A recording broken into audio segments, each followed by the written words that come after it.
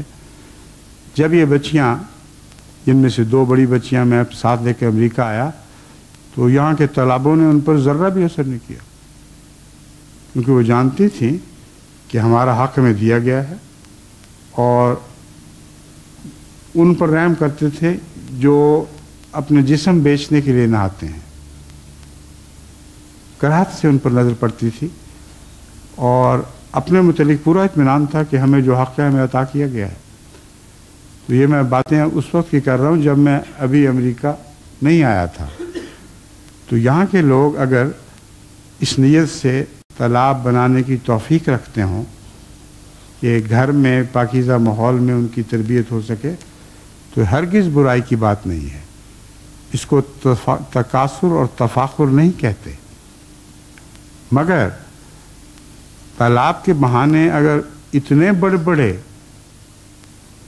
Hall بنائے جائیں، اتنی بڑی بڑی چکوزیاں ہوں کہ دیکھتے ہی طبیعت میں کراہت پیدا ہو کہ یہ تو کوئی مومنانہ طریق نہیں ہے۔ ان سے تو اگر بچے میں نہائیں گے بھی تو بیرونی معاشرے کی اور بھی زیادہ قدر کریں گے۔ وہ سمجھیں گے کہ ہمارے ماں باپ نے انہی کو اپنی بڑائی کا ذریعہ بنا رکھا ہے۔ تو یہ ساری باتیں ایسی ہیں جو میرے اس سفر کے دوران تجربے میں شامل ہیں۔ ان کی تفصیل میں نہیں جانا چاہتا۔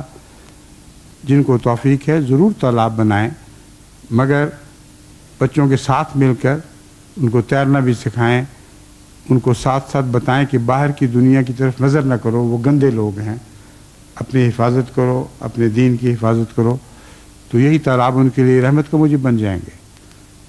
بس میں وقت کے لحاظ سے چونکہ وقت پورا ہو چکا ہے، مزید کچھ کہنے کی بجائے اب آپ سب سے میں اجازت چاہتا ہوں۔ ابھی 1-2 دن تک مجھے انشاءاللہ امریکہ سے واپس انگلستان کے لیے روانہ ہونا ہے۔ عرض ہے کہ آپ دعا میں یاد رکھیں، جن مقاصد کے لیے میں آیا تھا اللہ تعالیٰ ان مقاصد کو پورا فرمائے، اور میرے جانے کے بعد بھی میری باتیں باقی رہ جائیں جو دل پر گرفت کرنے والی ہوں۔ پھر میں ہوں یا نہ ہوں اس سے کوئی فرق نہیں پڑتا۔ اللہ آپ کے ساتھ ہو، ہمیشہ آپ کا نگہبان ہو۔ اس کے بعد اب میں آپ سے اجازت چاہتا ہوں۔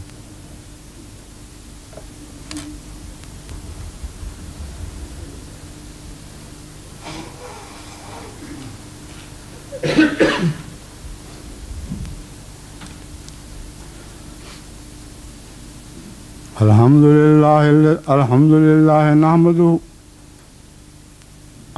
لله نحمده ونستعينه ونستغفره ونؤمن به ونتوكل عليه ونعوذ بالله من شرور أنفسنا ومن سيئات أعمالنا من يهده الله فلا مضل له ومن يضلله فلا هادي له ونشهد أن لا إله إلا الله وحده لا شريك له ونشهد أن محمدا عبده ورسوله عباد الله رحمكم الله إن الله يأمر بالعدل والإحسان وإيتاء ذي القربى وينهى عن الفحشاء والمنكر والبغي يعظكم لعلكم تذكرون اذكروا الله يذكركم وادعوه يستجب لكم ولذكر الله أكبر